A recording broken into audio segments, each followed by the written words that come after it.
Bom, estamos agora em nossa live a fim de darmos início e continuidade do nosso estudo do livro A Caminho da Luz. Espero que mais uma vez possamos levar de vencida a informação. Josias, uma boa tarde para nós. E já estamos no 9º capítulo. Está sendo até bastante rápido, nós estamos praticamente fazendo um estudo de um livro inteiro em 2 meses. Né? Então vamos lá. Boa noite, meu irmãozão Josias. Que Jesus nos abençoe, em nome dele nós damos então por iniciado a nossa live. Alcides, boa tarde, prazer te ver por aqui. Uma grande alegria podermos estar exatamente presentes, né? Não sei, porque às vezes eu já assisti várias lives, às vezes do carro, em vários lugares. Eu estava no supermercado assistindo live também de amigos meus, de outros temas. Espero que nós possamos, como eu disse, levar de vencida a nossa proposta, né? Um ótimo estudo para nós. Nós começamos aqui, então, já o 9º capítulo, falando sobre as grandes religiões do passado, considerando as primeiras organizações religiosas.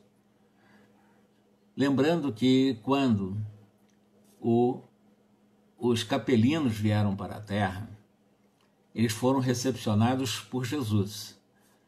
E havia um compromisso moral deles para com Jesus, né? Eles sabiam que enfrentaram um campo de muitas lutas aqui na Terra, e ao mesmo tempo um compromisso de Jesus, do Cristo, né? Em que daria um apoio diário para eles enquanto estivesse aqui na Terra, e que um dia viria para eles, inclusive, para que eles pudessem encontrar mais fôlego e retornarem para a capela. E o Cristo fez tudo isso, prometeu e cumpriu. Então, quando o Emmanuel vai analisar as grandes religiões do passado, essas primeiras organizações religiosas, quando os capelinos fixaram-se na Terra, uma das grandes preocupações dele foi exatamente não perder contato com o divino, com o próprio Cristo, que era o comandante. Eles sabiam que era o comandante e que deu autorização para que eles pudessem estar aqui na Terra. Vamos lá com o Emmanuel. As primeiras organizações religiosas aqui na Terra tiveram a sua origem entre os povos primitivos, e isso aconteceu lá, nós já estudamos isso no mundo oriental, na região oriental, aos quais enviava Jesus periodicamente os seus mensageiros e missionários. Então, periodicamente, nós vamos encontrar grandes mensageiros, grandes missionários entre os orientais, para que pudesse ser mantida a chama da promessa do Cristo, da vinda dele, né? E do apoio que ele estaria dando àqueles degredados, né? Aqueles irmãos que aqui na Terra deram um impulso de evolução, de progresso muito, mas muito intenso, muito grande. Dada a ausência da escrita daquelas épocas, todas as tradições se transmitiam de geração a geração através da oralidade, através das palavras, que era a famosíssima tradição oral, e muita coisa da tradição oral não foram registradas pelos historiadores. Então, pela própria tradição oral, muita coisa se perdeu, porque não há registro. Mas, com a cooperação dos capelinos, os rudimentos das artes gráficas receberam os primeiros impulsos, começando a florescer uma nova era de conhecimento espiritual no campo das concepções religiosas.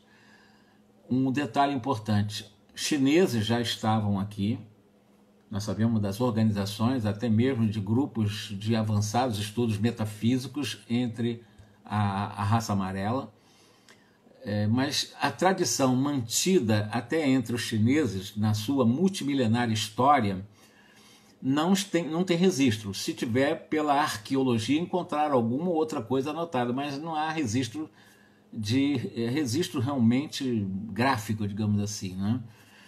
Então, por exemplo, na Índia também, a antiga e milenar Índia, nós vamos encontrar o registro do chamado livro dos Vedas. Já falamos também sobre isso, né? Que contam, pelo menos os Vedas têm mais de 6.000 anos de história. 4.000 anos antes de Jesus, já tínhamos os Vedas, né? A famosa Bíblia, digamos assim, dos hindus. E já nos falam de sabedoria. Ele vai falar dos sastras. Sastras são os grandes mestres hindus, né? Mas sastras da ciência, que antecederam de mais ou menos 2.000 anos as margens do rio sagrado da Índia. Vê-se, pois, que a ideia religiosa nasceu com a própria humanidade. Quando falo humanidade, antes dos capelinos estarem aqui na Terra, já existia exatamente essa busca de um ser supremo, de uma força que pudesse em eles encontrar uma suplementação de energias de viverem entre criaturas tão primárias, tão primitivas. E eu estou falando dos capelinos que se organizaram e formaram as primeiras organizações religiosas, já também com esse compromisso de lutarem pela solidariedade, pelo amor, a fim de, vamos chamar, expiarem os equívocos que eles cometeram em Capela para retornarem para a Capela. Então, ainda falando das raças adâmicas, que é o que nós estamos propondo também, embora já estamos falando dos grupos religiosos, o Emmanuel vai nos lembrar que não podemos, porém, esquecer que Jesus reunira nos espaços infinitos os capelinos antes da sua reencarnação aqui na Terra, de uma forma geral. E isso aconteceu lá no Planalto do Irã, lá na famosa região do Pamir. Na realidade, Pamir são cordilheiras, né? Uma cordilheira situada exatamente na chamada Ásia Central, que tem uma extensão que vai lá do Paquistão, Afeganistão, no Quirguistão, aquele lugarzinho lá da Rússia também, como nós falamos, né? Os capelinos foram para ali.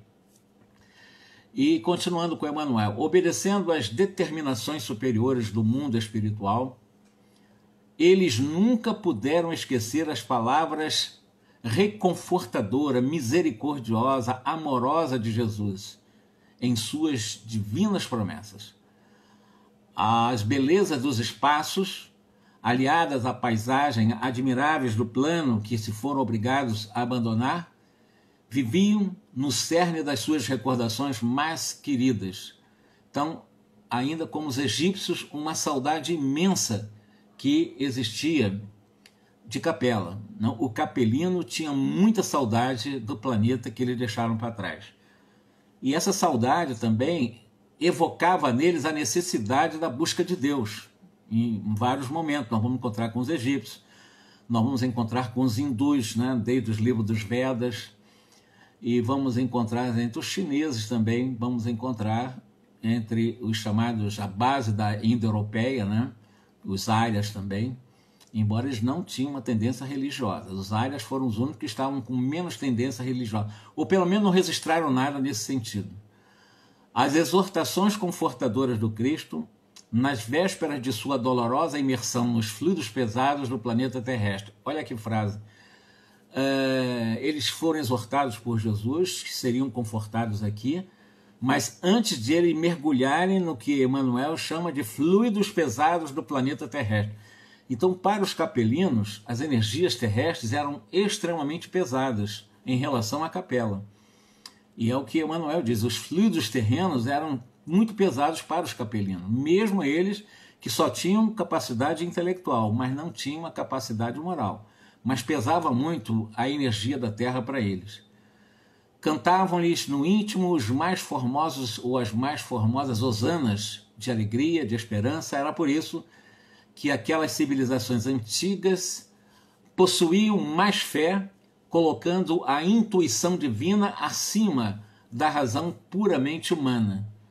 Outra frase de peso aqui, considerando que as antigas civilizações, realmente eles tinham muito mais fé do que racionalidade no comportamento das estruturações dos primeiros grupos religiosos. Eles eram mais guiados pela fé do que pela própria razão, exceto um ou outro que estavam mais ligados às ciências ocultas, aqueles que eram mais sacerdotes mais graduados, que já vieram de Capela com esse potencial. A crença como íntima e sagrada aquisição de suas almas era a força motora de todas as suas realizações, ou seja, eles estavam mais voltados a crer sem necessariamente raciocinar na crença, baseado numa fé, nessa busca de um divino do qual inconscientemente era a busca do próprio Cristo, porque o Cristo era, para a mente deles, já que o Cristo recebeu tão amorosamente essa turba de exilados de Capela, como se fosse o próprio Criador, o próprio Deus. Então eles viam no próprio Cristo o próprio Deus. Por isso que lá mais tarde foi discutir se Jesus era o próprio Deus, e isso é discutido até hoje na Igreja Católica. Né? Até hoje se desveio a tese, né, da Santíssima Trindade, essas coisas todinhas, como se Jesus fosse o próprio Deus encarnado. Mas isso, evidentemente, está muito ligado a uma questão de crença, não de uma questão lógica, racional, é de uma fé. Mas isso desde os capelinos. Eles alimentavam essa... E, evidentemente, com o nascimento do cristianismo após a vinda de Jesus, evidentemente, tiveram na figura de Jesus o próprio Deus encarnado. Quer dizer, para tu ver como é que... E durou quantos milênios, né? Eles alimentando essa ideia. Todos os capelinos, com entusiasmo do coração, falaram do Cristo e da sua infinita misericórdia. Suas vozes enchem todo o âmbito das civilizações que passaram no chamado pentagrama dos séculos, sem fim, e apresentado com 1000 nomes segundo as mais variadas épocas, inclusive como o próprio Criador. Mas, por exemplo, quantos líderes chamados religiosos ligados à teologia dessas civilizações primitivas, né, foram tidos como verdadeiros salvadores, como o próprio Deus encarnado, ou então com os atributos divinos, até na Idade Média. Depois da Idade Média também se atribuía esse poder, né, esse manto divino para os próprios reis. Isso há pouco tempo, né, 600, 700, 800 anos, né, os reis eram revestidos de poder divino. Quer dizer, são coisas não racionais, a verdade é essa. São coisas, embora calcado em fé, de uma crença, mas sem o raciocínio. O Cordeiro de Deus, que é o Cristo, né, foi guardado pela compreensão, pela memória do mundo, com todas as suas expressões divinas, aliás, com a própria face do Deus, segundo as modalidades dos mistérios religiosos. Então, confirma-se aqui o que eu disse. O Cristo teve vários nomes, não o Cristo, mas os vários líderes que surgiram, é como se fosse a vinda do Cristo. Eles estavam esperando o Cristo vir, não sabiam em que momento o Cristo viria. Quando surgiram esses grandes líderes, né, do qual citamos alguns, Zoroastro, o Zaratustra, que é a mesma coisa, o Lao Tse, o próprio Confúcio, o Siddhartha Gautama e outros líderes no campo da religião, quando foram surgindo, foram tidos como verdadeiros deuses, né, ou como fosse o próprio Cristo esperado, porque o Cristo prometeu vir. Então eles confundiam isso. Será que é esse que prometeu vir? Foi ele que abrigou, né, os capelinos. Então estavam esperando a vinda deles. A gênese de toda ou das crenças religiosas. Vamos ver como é que nasce tudo isso.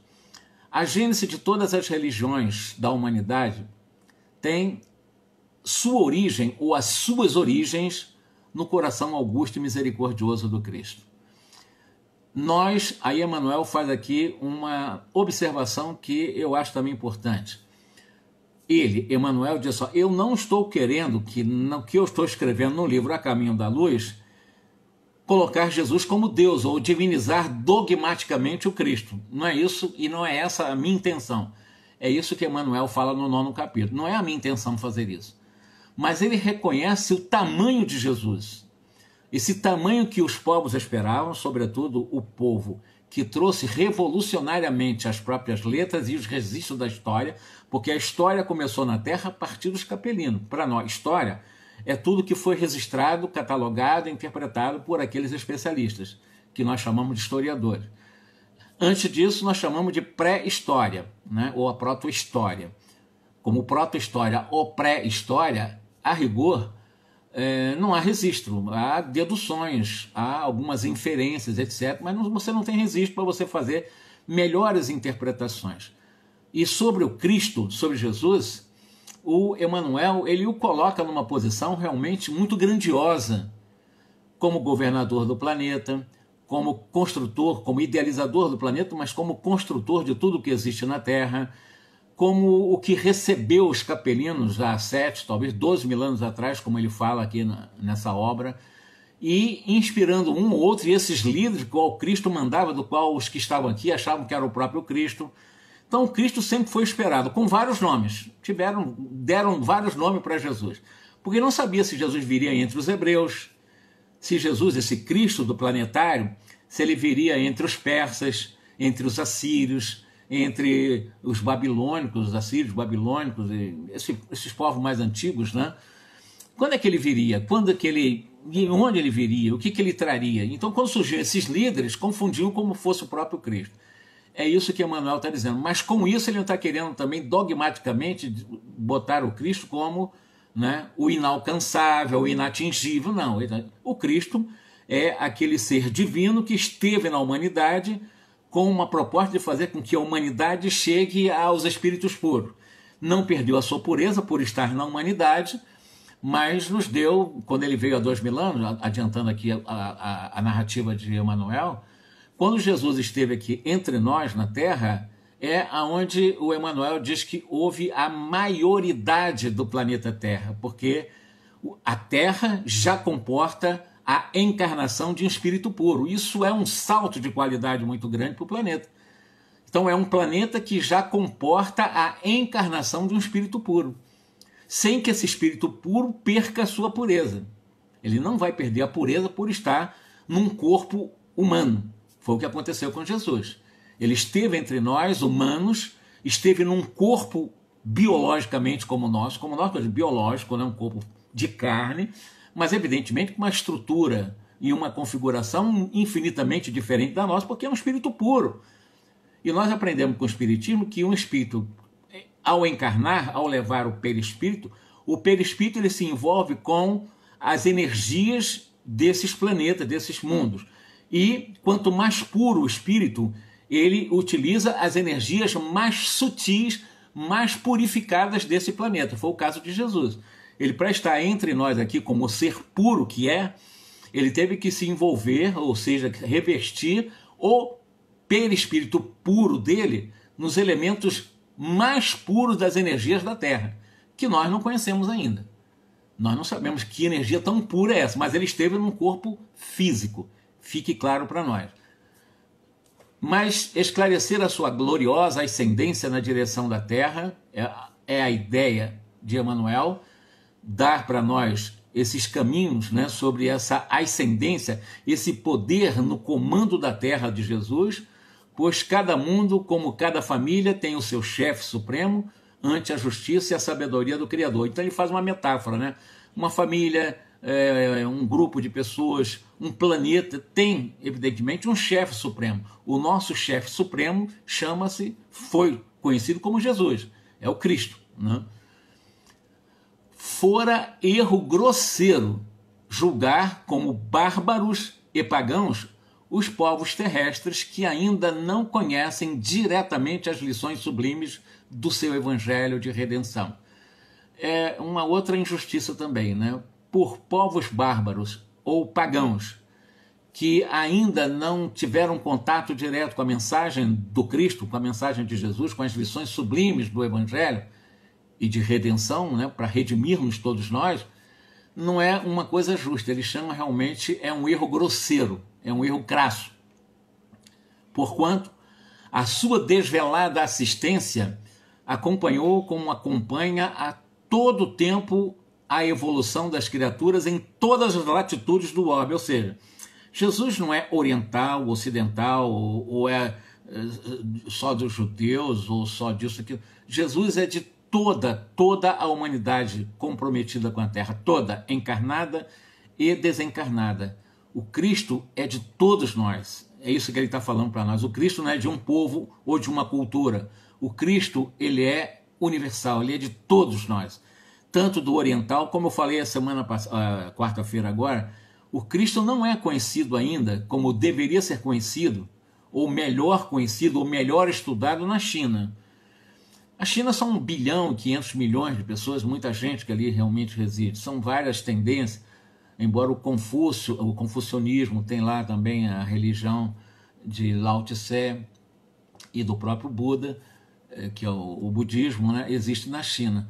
Mas o cristianismo, propriamente dito, o evangelho não é estudado ainda, como nós estudamos metódica e sistematicamente no mundo ocidental. Embora a China esteja profundamente ocidentalizada no campo econômico e político. Mas no campo religioso ainda não estão muito abertos para o Cristo, a verdade é essa.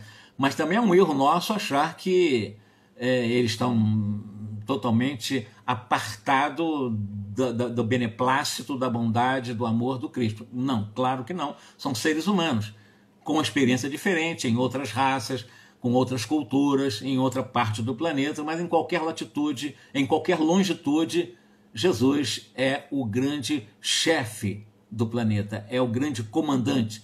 E se ainda não é hoje lá, amanhã não será, com certeza. A história da China, da Pérsia, do Egito, da Índia, a história dos árabes, dos israelitas, dos celtas, dos gregos, dos romanos, cita Emmanuel, está iluminada, né, luminescente pela luz dos seus poderosos emissários. Então, na China, na Pérsia, seja entre os árabes, entre os hebreus, seja entre os celtas, os romanos, os gregos, enfim, sempre existirá essa chama vivaz, uma força iluminativa desses verdadeiros e poderosos emissários que Jesus envia. Então, quantos chineses maravilhosos surgiram trazendo a sua mensagem, quantos persas na Pérsia antiga trouxeram, Zoroastro, um deles, como nós citamos, e muitos deles foram havidos como sendo ele próprio, como eu disse anteriormente, em reencarnações sucessivas e periódicas do seu divino e divinizado amor. Outro equívoco que se comete em até alguma literatura estranha no Espiritismo. Falar de outras reencarnações de Jesus na Terra. Jesus, ele nunca reencarnou na Terra. Nunca reencarnou na Terra. Ele encarnou. É diferente. Ele encarnou há 2000 anos. Mas reencarnar é como se já tivesse vivido na Terra, encarnado anteriormente. Isso nunca aconteceu porque a evolução dele não se deu na Terra. A evolução de Jesus se deu em outros planos há bilhões e há muitos bilhões, porque se há 4 bilhões e 500 milhões de anos, Jesus já era um espírito co-criador de planeta, um co-criador planetário. Para chegar a isso, quantos bilhões de anos foram precisos para Jesus chegar onde chegou? Isso há 4 bilhões e 500 milhões de anos. E sabendo que a vida unicelular na Terra começou há apenas ontem, chamado 600 milhões de anos, mais ou menos, para cá. Quer dizer, a gente vê o tamanho de Jesus. Não consegue, não temos capacidade de perceber. E tem livro aí que fala de outras encarnações de Jesus. Quer dizer, um crasso equívoco, um crasso erro, um desvio de conhecimento de quem é Jesus. Então é isso que Emmanuel está falando. E muitos deles foram havidos como sendo ele próprio em suas encarnações sucessivas, etc. Por exemplo, no Manavadharma, o Manavadharma, nós encontramos a mensagem, a essência do Evangelho. O Manavadharma é exatamente o livro sagrado, digamos assim, né? Tem a sua sacralidade entre os hindus. Na China, encontramos Forri e Lao Tse, que nós falamos na quarta-feira. O Forri é de 5.600 anos atrás. O Lao Tse é de 500 anos antes de Jesus. Né? Na realidade, não. Lao Tse é 600 anos antes de Jesus. Confúcio é que é de 500 anos antes de Jesus. Mas, na época de Sócrates, mais ou menos, os dois viveram, Lao Tse e Confúcio. Nós vamos encontrar também eles trazendo a essência do Evangelho. No Pentateuco, nós vamos encontrar também, além as crenças do Tibete, que está a personalidade do Siddhartha Gautama, o grande Buda, Buda quer dizer o iluminado. Encontramos no Pentateuco também Moisés, como um precursor. Moisés foi um grande, se não, o maior médium que esteve na humanidade foi o Moisés, segundo Emmanuel confirma aqui nessa obra. No Alcorão, nós vamos ver também a figura, a liderança de Maomé, que ele lembra também. Depois, nós vamos, nos capítulos posteriores, nós vamos ver qual foi a missão ou o compromisso de Maomé e se ele conseguiu vencer. Cada raça recebeu os seus instrutores como se fosse ele, o próprio Cristo. Todas elas, conhecendo intuitivamente a palavra das profecias, arquivaram a história dos seus enviados nos moldes de sua vida futura, em virtude das lembranças latentes que guardavam no coração. essas lembranças latentes guardadas no imo do coração se deve exatamente a esse arquivo dessa história dos capelinos, porque vou repetir, quem não estava aqui presente, Jesus, ele é que recepcionou os capelinos, os milhões de capelinos que foram exilados. E nas possibilidades que ele teve de comunicar a recepção, a acolhida amorosa, generosa desses capelinos, ele prometeu estar diariamente dando força para que eles pudessem passar pelas provações, as expiações terrenas e voltarem para a capela. E ele prometeu vir pessoalmente, digamos assim, ele viria para a Terra, mergulhado nesse obscuro de densas energias fluídicas que é o nosso planeta. Então foi no sacrifício máximo de Jesus, mas foi uma promessa do Cristo para os capelinos. Lembrando que ele nasceu dos 4 grupos dos capelinos, ele pelo menos optou por um dos grupos, que foi o grupo dos israelitas, ou dos hebreus. Então ele veio entre os capelinos, isso fica claro para nós também. E foi uma promessa dele, que ele fez. Todas elas conheciam intuitivamente a palavra das profecias. Aí vamos dizer, a unidade substancial das religiões. Então ele vai tentar encontrar nessa narrativa do capítulo 9, se há alguma coisa que une de forma mais sutil ou mais essencial ou substancialmente as religiões. Ele vai dizer o seguinte: a verdade é que todos os livros, todas as tradições religiosas da antiguidade guardam entre si a mais estreita unidade substancial. Qual é a unidade substancial dessas relíquias da tradição dos livros religiosos da antiguidade? É a mensagem de Jesus. É o próprio Cristo, o que foi endeusado, como fosse o próprio Deus, o Criador de tudo. Lembrando que Jesus realmente é o co-criador da Terra. Então ele recebeu uma permissão direta do Criador, recebeu nas mãos, metaforicamente falando, do Criador, a missão de, como espírito puro, co-criar um planeta. Para chegar a se tornar um espírito co-criador planetário, tem que caminhar, mas não é caminhar pouco não, caminhar e volitar, né? Por muitos bilhões de anos, é o que nos espera para adiante. Tem gente que quer ser mentor espiritual de país ou de um planeta já na próxima encarnação, quer dizer, nós temos bilhões de anos pela frente para gradualmente irmos conquistando a luz que já há em nós, o Cristo que já nós somos. Isso é importante dizer para vocês.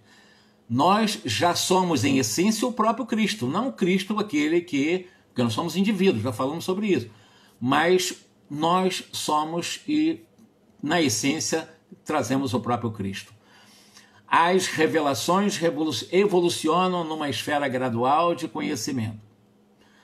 Todas as revelações religiosas se referem ao Deus impersonificável. Quando falamos em Deus, você não pode personificar o Criador, senão você realmente tira do absoluto o atributo maior do absoluto e o torna relativo, que é a essência da vida de todo o universo.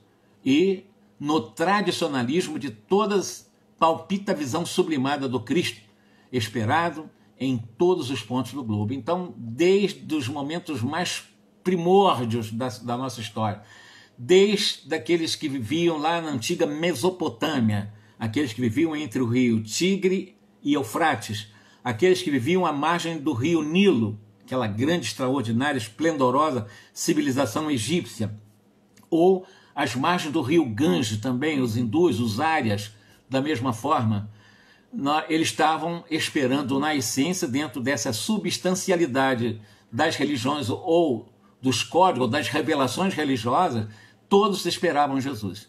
Todos estavam esperando o Cristo planetário. Todos estavam esperando, porque ele prometeu, repito, vir entre nós. Os vários povos do mundo traziam de longe as suas concepções e as suas esperanças, sem falarmos das grandes coletividades que floresciam na América do Sul.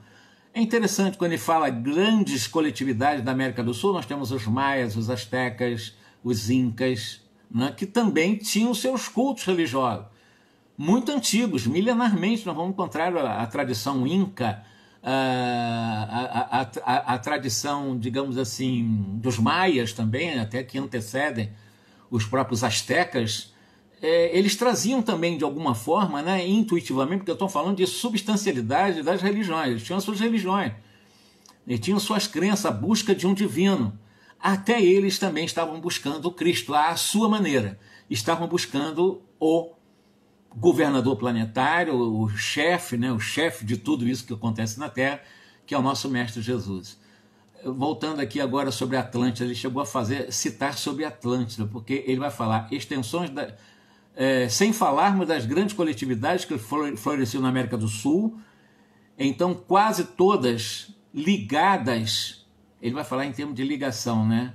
A China pelas extensões da Lemúria, da América do Norte, que se ligava à Atlântida. O interessante quando ele vai mostrar isso, que a gente vê que os incas, os astecas, os maias, eles têm uma feição, até os índios, os indígenas, eles têm uma feição assim muito parecida com o oriental. Não sei se vocês perceberam. Se nós olharmos assim um asteca, um peruano, digamos assim, eu estou falando peruano mais hoje, né? Mas aqueles povos, os indígenas mesmo, têm uma semelhança muito com os chineses, da sua multimilenária história. E Emmanuel aqui fala exatamente nesse trecho: os vários povos do mundo traziam de longe as suas concepções e as suas esperanças, sem falarmos das grandes coletividades que floresciam, então é um verbo no gerúndio, ou seja, estava acontecendo na América do Sul, então quase ligada, América do Sul quase ligada à China pelas extensões da Lemúria, não deveria ser gelo por aquela região ali, né? E da América do Norte, que se ligava à Atlântida também, que nós já falamos um pouco sobre isso. Então a gente vai ver que muitos que estavam naquela parte oriental, os amarelos, etc., vieram para a América do Sul quando havia essa quase ligação, era um espaço pequeno, curto, de ligar essas regiões, né? A Ásia com a América do Sul. Isso foi possível, tanto é que nós vamos encontrar, sob o ponto de vista genético, uma herança genética muito forte entre astecas, hindus, astecas, os maias e os incas com o chinês. Eles são muito semelhantes, né? E muitos índios, que a gente quando olha um índio, a gente olha praticamente, a gente fala um japonês, são muito semelhantes, né? Mas tem essa lógica muito antiga, né? Mas vai fazer referência a continentes que a história não conhece bem. Lemúria se tem como rememoração alguma coisa da Austrália. E Atlântida também, quem cita Atlântida é exatamente Platão, através de um mito que foi criado de um grande continente que teria submerso, né? Que fazia, que na época dividia o que nós conhecemos hoje, o Oceano Atlântico, com o Mar Mediterrâneo. Não é o nosso propósito, diz aqui Emmanuel, estudar aqui outras questões que senão refiram à superioridade do Cristo e a ascendência do seu evangelho nesses apontamentos despretensiosos. Interessante, quando ele vai falar de superioridade do Cristo e esse poder, essa ascendência, né, do evangelho em qualquer nação, em qualquer latitude, em qualquer longitude, em qualquer cultura. Mesmo entre os astecas, considerando essa busca do divino, do Cristo criador do planeta, a maneira deles, com os rituais, com o misticismo natural deles, mas eles estavam buscando o Cristo, porque, queira ou não queira, nós vamos encontrar na essencialidade esse evangelho, né, nos apontamentos despretensiosos também deles, né? Citando, porém, todos os povos antigos do planeta, Emmanuel diz: somos compelidos a recordar igualmente as grandes civilizações pré-históricas que desabrocharam e que desapareceram no continente americano, de cujos cataclismos e arrasamentos ficaram ainda as expressões interessantes dos incas, dos astecas, que, como todos os outros agrupamentos do mundo, receberam a palavra indireta do Cristo na sua marcha coletiva através de augustos caminhos. Então, indiretamente, porque eles tinham uma cultura própria, né? Mas o evangelho está ali. A essencialidade, a substancialidade do evangelho está ali. Não de forma direta, que nós aprendemos com os chamados 4 evangelhos, com os evangelistas, com os pais da igreja, com que estudaram, os teólogos, etc. Mas de forma indireta também acontece na China, queira ou não queira, porque quem era Confúcio, Lao Tse, Forri, senão enviados de Jesus, né? Como os antigos astecas, os antigos persas também, da mesma forma, aqueles que foram e são seguidores de Buda, Siddhartha Gautama também era um emissário de Jesus. As revelações graduais ou gradativas, até as palavras ou a palavra simples e pura do Cristo, a humanidade terrestre viveu etapas graduais, gradativas de conhecimento e de possibilidades das revelações espirituais. Claro que hoje nós temos todas as revelações possíveis para nós podermos comportar determinadas, aspas, mistérios que ainda existem para vir. Porque nós não temos capacidade de compreender. Nós somos seres de 10ª classe, de 3ª ordem, ou seja, espírito muito imperfeitos. Nós temos muito pouca capacidade intelectual para entender certas revelações que estão por vir. Assim como o Espiritismo é uma revelação também, que é considerada a 3ª de ordem divina. Eu não estou falando em nova revelação, eu estou falando compreensão de mistérios que estão para vir. Não como revelação, porque a definitiva para o Cristo é o Espiritismo. Não é uma presunção do espírita, é um aviso do Cristo, na realidade um aviso contundente, né, que ele disse que não nos deixaria órfãos e que ele enviaria outro, que não ele, outro Consolador. E o Espiritismo se consubstancia como esse outro Consolador, né, por ser exatamente não personificado, porque o Consolador ele é impersonificável, ele é exatamente um corpo doutrinário, é um corpo de informações, de conceitos e de preceitos e de revelações, que é o Espiritismo. O Espiritismo não é. O Allan Kardec é o arauto, né? Então ele foi o 3º revelador. Não, ele foi o que sistematizou essas revelações na forma de doutrina. Ele teve essa capacidade porque ele foi escolhido pelo Cristo para isso. Os milênios, com as suas experiências consecutivas e dolorosas, prepararam os caminhos daquele que vinha não somente com a sua palavra, mas principalmente com a sua exemplificação salvadora. Cada emissário trouxe uma das modalidades da grande lição de que foi teatro a região humilde da Galiléia. Então, tudo que Jesus trouxe na Galiléia, os que o antecederam trouxeram à sua maneira. A leitura, como fizeram de Jesus, cada um trouxe a sua maneira. Você vai ver uma diferença, embora todos tinham um traço em comum, reencarnação. Isso tem que ficar claro para nós. Todos os emissários de Jesus falaram da reencarnação. Todos os emissários de Jesus falaram da imortalidade. Isso é um ponto em comum. Consubstanciam exatamente como verdadeiros emissários de Jesus. Mas à sua maneira, como o evangelho indiretamente chegou entre os incas, os astecas, os maias, tanto quanto também entre os persas, da mesma forma, né? O Zaratustra, o Zoroastro, ele tinha a maneira dele de trazer exatamente as informações do evangelho. Você vai encontrar uma característica própria, bem oriental também, do próprio Moisés.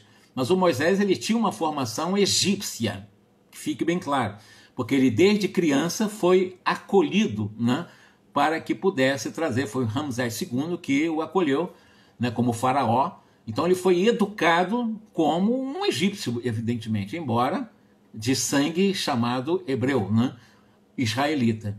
Mas tem a maneira que ele trouxe também, a forma como ele trouxe a revelação, a primeira revelação. Mas nós vamos encontrar o Siddhartha Gautama da mesma forma. O Siddhartha Gautama, mais ou menos na mesma época de Confúcio e de Lao Tse, viveram quase que na mesma época também, 4, 5, 6 séculos antes de Jesus. E o próprio Forri, mas Forri já vem bem mais lá para trás. Forri é de 5.500 anos atrás. É muito tempo atrás, né? Como foi também Shiva e outros da Índia e assim vai. Mas são características próprias para trazer o evangelho que, na essência, trazem os mesmos princípios. A verdade é, com palavras diferentes, com cultura diferente, com modo de ser diferente dos seus líderes, mas trazendo a mesma mensagem que se cruzam, né? que convergem. É por esse motivo que numerosas coletividades asiáticas não conhecem a lição direta do mestre. Então fica claro. Os asiáticos, eu falei do chinês. O chinês não conhece a lição direta do evangelho. Não abriram muito para estudar isso ainda. Porque sempre tiveram uma tradição, seja através de Forri, da partir de Forri, do Lao Tse mais tarde, que inspirou Confúcio e criaram lá a sua própria religião, e isso é milenar também. E eles se fecharam para o mundo ocidental, milenarmente estão... Quantos milênios fecharam para o mundo ocidental? Então não se abriram muito, mas indiretamente eles conhecem, por intuição, a própria mensagem do Cristo. E eu vou dar um exemplo para vocês, quer ver? Nós que somos espíritas, que estudamos os princípios espíritas, Por exemplo, o princípio da reencarnação. Nós sabemos que é um fato, nós sabemos que não existe como explicar o próprio Espiritismo sem a reencarnação. Não temos como explicar, não temos capacidade de explicar o Evangelho de Jesus sem o princípio da reencarnação. Aliás, Jesus falou sobre isso. Ninguém verá o reino de Deus se não nascer de novo, etc. Ele chegou a falar sobre isso. E dentro dessa lógica, deixa eu ver que horas são aqui, né? Faltam 15 minutos. Bom, deixa eu continuar aqui. Dentro dessa lógica, todos eles, de alguma forma, vão buscar compreender a mensagem de Jesus, né? E deixa eu falar sobre a unidade substancial das religiões. Citando, porém, todos os povos antigos do planeta, nós somos compelidos a recordar igualmente as grandes civilizações pré-históricas. Ele fala aqui, que desabrocharam e desapareceram no continente americano. Aí nós vamos falar exatamente desses, astecas, etc. E a partir daí ele vai falar que a palavra pura do Cristo, né, através de vários milênios também, com as suas experiências consecutivas, prepararam os caminhos daquele que viria exatamente para a Palestina. Né? Cada emissário trouxe suas tendências particulares, por esse motivo que numerosas coletividades asiáticas não conhecem a lição de Jesus, mas sabem do conteúdo da sua palavra em virtude das próprias revelações do seu ambiente. Então, todos aqueles líderes trouxeram esse princípio que eu falei, reencarnação, comunicabilidade dos chamados mortos com os vivos, etc. E se nós viermos a desencarnar e reencarnar numa China, por exemplo, né, evidentemente o princípio da reencarnação eu não vou perder porque eu estou numa cultura diferente, materialista, momentaneamente materialista, né? Porque nós não seremos para sempre materialistas, o materialismo vai passar. Então essas verdades vão ficar para sempre comigo. Então indiretamente eu tenho a mensagem do Evangelho, principalmente pela reencarnação. E se a Boa Nova não se alargou no curso, é que os pretensos, aí ele vai entrar realmente, vai entrar com força contra os que se desviaram em nome de Jesus, na realidade considerando, sobretudo, aqueles que aproveitaram o nome de Jesus para tripudiar os povos, para enganar as civilizações, para se fazerem poderosos e muitos deles muito ricos. E Emmanuel chama atenção em relação a isso, né? Se a Boa Nova não se alargou no curso, é que os pretensos missionários do Cristo, nos séculos posteriores aos seus ensinos, não souberam cultivar a flor da vida e da verdade, que os seus exemplos haviam implantado no mundo, abafando-as nos templos de uma falsa religiosidade. Olha só, o que nós fizemos com Jesus? Abafamos o Evangelho, a mensagem real do Cristo, nas falsas religiosidades dos templos, pomposos, luxuosos, em que Jesus ali é um mero coadjuvante. Ele não, ali se vai exatamente ou para se observar a arquitetura, ou para se observar quem está do lado, mas ali não, substancialmente é o que ele está falando. Está abafada a essencialidade da mensagem de Jesus. São rituais que trazem coisas decoradas, preces decoradas, mas a mensagem, a essência para despertar a consciência não existe nesses templos que ele chama, né? Abafando nos templos de uma falsa religiosidade. Ou encarcerando-a no silêncio dos claustros. A planta maravilhosa do Evangelho foi sacrificada no seu desenvolvimento e contrariada nos seus mais lídimos objetivos. Considerando, então, tudo que nós fizemos de errado, por isso que Jesus falou que ele não veio trazer a paz, mas ele veio trazer exatamente a guerra e veio trazer o fogo, como ele fala, né, a espada. Aconteceu isso, né? Em nome dele nós matamos, nós perseguimos, nós nos refugiamos no claustros das próprias igrejas, né? Como se fosse realmente a nossa proteção, para jogar quantos irmãos nossos no fogo. Nós jogamos muita gente no fogo, só porque não aceitavam as nossas ideias, porque nós éramos péssimos sacerdotes, e inapelavelmente jogávamos as pessoas sem tipo de dó, nenhum tipo de piedade, em nome de Jesus. Então abafamos o Evangelho. Na Idade Média ela é campeã em fazer isso.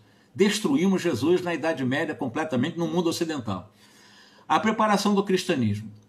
As lições da Palestina foram desse modo precedidas de laboriosa preparação nos milênios. Os sacerdotes das grandes religiões do passado supuseram nos seus mestres e nos seus mais altos iniciados a personalidade do Cristo. Mas nós temos que convir que Jesus foi inconfundível. A luz significativa da história, nós observamos muitas vezes nos seus auxiliares ou instrumentos humanos as características das vulgaridades terrestres. Mas que coisa, né? Parece uma coisa pesada, mas considerando, né, a luz, pelo menos, sobre o clarão da história, nós observamos que muitos dos, aspas, seus auxiliares, ou aqueles instrumentos humanizados, bem humanos, né, as características de seus comportamentos muito vulgares. Em nome de Jesus, vulgarizaram pelo dinheiro, pelo sexo, pela perseguição, pela guerra, tudo em nome do Cristo. E o Emmanuel chama a atenção que nós desviamos muito do Evangelho. Alguns foram ditadores de consciência, nós fomos ditadores da consciência. Eu me coloco nisso porque nós somos ex-religiosos no passado. Não estou condenando os outros, eu estou também me colocando na condição de um ser vulgar que certamente enterrou ou abafou completamente a mensagem de Jesus. Por isso nós estamos tentando agora, com o Espiritismo, reconstruir esse edifício que nós ajudamos a destruir, que é o Evangelho. Alguns foram ditadores de consciência, enérgicos, ferozes, no sentido de manter e fomentar uma fé dessas pessoas. Não a fé no Evangelho, a fé de grupos religiosos. Outros traídos em suas forças e desprezando os compromissos sagrados com o Cristo, longe de ser instrumentos do Divino Mestre, abusaram da própria liberdade, dando ouvidos às forças subversivas da treva, prejudicando a harmonia geral. Então, em nome de Jesus, que disse que não veio trazer a paz por causa disso, quando ele faz esse tipo de afirmação, né, ou seja, subvertendo as ordens ou o próprio Evangelho, dando ouvido a essas forças subversivas da treva, nós fomos prejudicando a harmonia da sociedade, ou a harmonia geral do planeta.